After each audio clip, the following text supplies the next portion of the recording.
స్త్రీ బొట్టు మీరు నార్త్ ఇండియాలో చూస్తే నుదుటి మీద పెట్టరు, వాళ్ళు బొట్టంతా పాపిడి దగ్గర పెడతారు, ఇక్కడే పెడతారు బొట్టు. అంటే భర్త దువ్విన తరువాత పెట్టేటువంటిది అది సుమంగలి కుంకుమ, సుమంగలి స్త్రీలు పెట్టే కుంకుమ.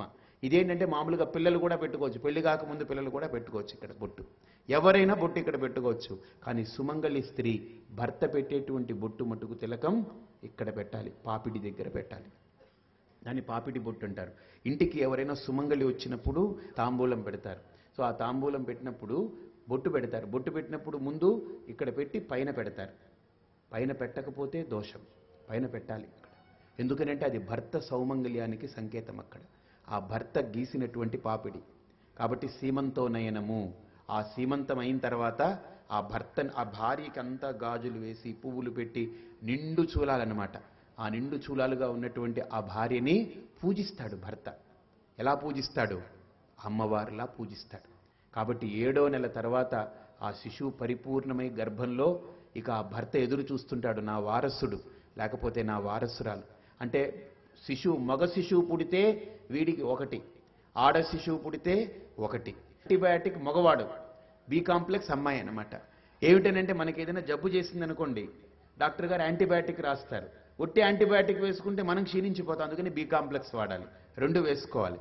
అందుకని మగపిల్లాడు ఏంటంటే యాంటీబయాటిక్, ఆడపిల్ల ఏంటి బి కాంప్లెక్స్. ఏమిటి అని అడుగుతారేమో. ఎందుకనంటే మగపిల్లాడు పుడితే పుత్ర శబ్దం ఉంది కదా, పుం నామ నరకాత్ త్రాయతేతి పుత్ర, అంటే నరకానికి వెళ్లకుండా కాపాడుతాడు, అంటే జబ్బు రాకుండా దాన్ని అరెస్ట్ చేస్తాడు, యాంటీబయాటిక్ అనమాట. కానీ నరకానికి వెళ్లకుండా ఆపుతున్నాడే కానీ వీడు ఏది ఇవ్వడు ఇంకా, అంతే.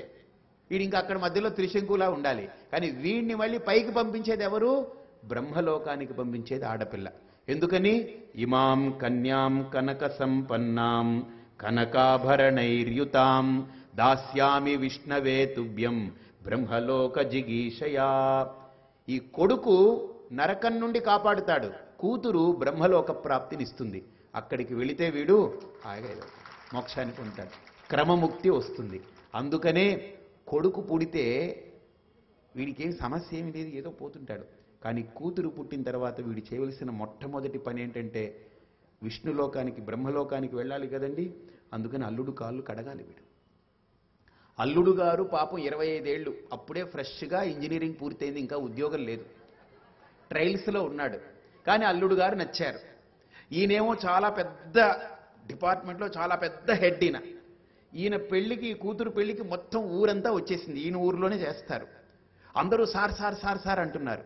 కానీ వివాహ సమయంలో కన్యాదానం అయిన తర్వాత కాళ్ళు కడుగుతారు కదా, కన్యాదాన సమయం ముందు ఆ కాళ్ళు కడుగుతున్నప్పుడు ఆ వరుణ్ణి మహావిష్ణు పాదాలుగా భావించి ప్లేట్లో పెడుతున్నప్పుడు అక్కడ ఆయన, నేను చాలా పెద్దవాడిని ఈ ఊరిలో, వీడి కాళ్ళు కడగడం ఏంటి, వీడి వయస్సు ఎంత, నా వయస్సు ఏమిటి, వీడి స్థితి ఏమిటి, నా స్థితి ఏమిటి అనుకుంటే బ్రహ్మలోకం కట్టయిపోతుంది.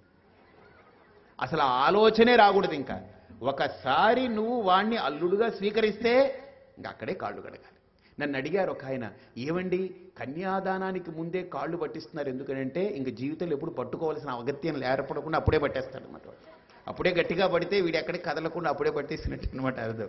వీడి కదలనివ్వకుండా అక్కడే పట్టుకోవడం గట్టిగా, ఒరే అబ్బాయి నువ్వు అటు ఇటు కదులుతావేమో, ఇదిగో కదలడానికి లేదని అప్పుడే పట్టేయటం. అందుకని ఆ మంత్రం చూడండి, ఇమాం కన్యాం కనక సంపన్నాం కనకాభరణైర్యుతాం. అయ్యా నా కూతురు లక్ష్మి, మహాలక్ష్మి, నేను అలా కాపాడుకుంటూ వచ్చాను. నా కూతురుని అంతలా కడుపులో పెట్టుకుని దాచుకుని దాన్ని అంత ప్రేమగా పెంచుకున్నాను. ఇప్పుడు నా కూతురికి తండ్రి, తల్లి, అక్క, అన్న, చెల్లి, ఊరు, గోత్రము, పేరు, ఇంటి పేరు అన్నీ పోయి నువ్వే దానికి సమస్తం అవుతున్నావు. కాబట్టి నా కూతురికి నువ్వే సమస్తం, కాబట్టి అన్నీ నీవై నా కూతురిని కడతేర్చాలి. నీ ఉండగానే నా కూతురు కడతేరిపోవాలి. ఒక సుమంగలి స్త్రీగా నా కూతురు హాయిగా కడతేరిపోవాలి.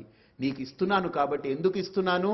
నీ వంశాన్ని వృద్ధి చేసుకోవడం కోసం ఇస్తున్నాను, నా కూతుర్ని పంపుతున్నాను అని ఆ కూతుర్నిచ్చి వివాహం చేస్తారు. ఆ రకంగా అక్కడ ఒక కూతురు పుట్టడం వల్ల బ్రహ్మలోక ప్రాప్తి, కుమారుడు పుట్టడం వల్ల నరక నివృత్తి. వీడు యాంటీబయాటిక్, ఆ అమ్మాయి ఏంటి బి కాంప్లెక్స్. కొంతమంది ఇళ్లలో ఓన్లీ బి కాంప్లెక్స్లు ఉంటాయి, యాంటీబయాటిక్స్ ఉండవు. అది ఓకే చల్తా హై. కొంతమంది ఇళ్లలో ఓన్లీ యాంటీబయాటిక్లు ఉంటాయి. వాళ్ళకి చూడండి ఇంట్లో చాలా ఎన్ని యాంటీబయాటిక్లే, బలహీనం. వీడు పెద్దవాడు ఒకలా ఉంటాడు, రెండో వాడు ఒకలా ఉంటాడు, మూడో వాడు ఒకలా ఉంటాడు. ఇన్ని ఎక్కువ యాంటీబయాటిక్స్ అయిపోతే మంట లోపల ఇబ్బంది అయిపోతూ ఉంటుంది.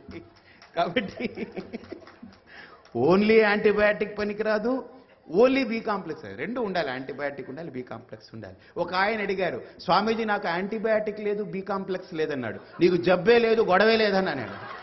ఇంకెందుకు, జబ్బు ఉంటే కావాలి, జబ్బే లేదు ఇంకెందుకు, రుణం ఉంటే రుణానుబంధ రూపేణ పశుపతి. నీకు యాంటీబయాటిక్ బి కాంప్లెక్స్ ఎవరికి కావాలి, జబ్బున్న వాడికి కావాలి. నీకు లేదు ఎందుకు, భగవంతుడు ఇవ్వలేదు, నీకు జబ్బు లేదు, అవేం వద్దన్నాడు వాడు. స్వామి మీరు అన్నీ సమన్వయం చేయగలిగితేనే శాస్త్రం, సమన్వయం చేయలేకపోతే ఏం లేదు. కాబట్టి ఇక్కడ ఆ బెంగ లేదు. కాబట్టి ఏ గర్భిణీ స్త్రీ తల్లి మాతృమూర్తి ఎవరైతే గర్భాన్ని ధరించిందో వాళ్ళు ఒక్కొక్క నెల ఈ క్రమాన్ని చేస్తే ఆఖరికి 8వ నెల వచ్చేటప్పటికి ఆ శిశువు పరిపూర్ణమైనటువంటి రూపాన్ని పొంది అమ్మవారి యొక్క స్వరూపంతో బయటకు వస్తుంది. 9వ నెల బయటకు వచ్చేటప్పుడు అమ్మవారి స్వరూపంతో, అమ్మవారి అనుగ్రహంతో బయటకు వస్తుంది. కాబట్టి ఈ రకంగా లలితలో ఒక అంశం ఇది.